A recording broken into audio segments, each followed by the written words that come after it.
Alors, je m'appelle Adrien Goetz, je suis historien de l'art, je suis aussi romancier, je suis membre de l'Académie des Beaux-Arts et j'ai la chance d'être le directeur de la bibliothèque et de la Villa Marmottan qui se trouve à Boulogne-Billancourt et qui appartient à l'Académie des Beaux-Arts.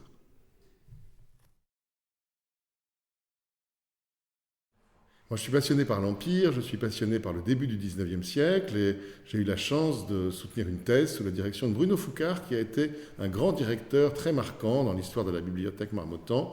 Et donc, j'ai l'impression d'y avoir beaucoup travaillé et de connaître ces lieux au fond depuis toujours.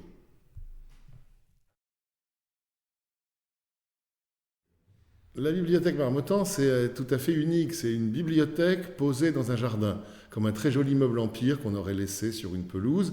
Et on va réunir dans ce lieu des chercheurs qui travaillent sur le début du XIXe siècle, sur les arts décoratifs, sur le Premier Empire, sur tout ce qui passionnait Paul Marmottan, et aussi des artistes. Des artistes qui seront musiciens, plasticiens, architectes, chorégraphes. Et on aura dans ces murs cette rencontre unique et qui va, j'espère, être fructueuse entre des artistes, des créateurs et des historiens, des musicologues, des historiens de l'art.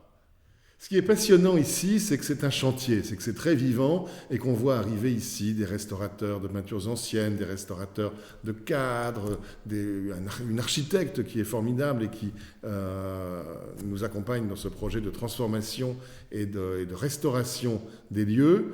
Donc c'est un dialogue constant avec des artisans d'excellence, avec des artistes, avec des corps de métier qui auraient, je pense, passionné Paul Marmottan, qui aimait les arts décoratifs, qui aimait l'architecture, qui aimait l'ornement et qui avait ce sens, cette dimension historique qui est pour nous encore aujourd'hui et quotidiennement si importante.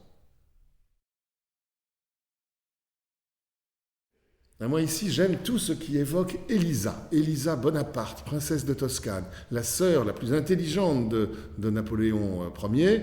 Et Paul Marmottan était au fond, je crois, amoureux d'elle. Il a rassemblé des portraits, des gravures, un buste.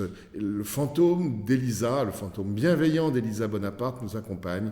Ici, elle a été une grande princesse des arts et elle est l'âme, au fond, de la bibliothèque et de la ville de la Marmottan.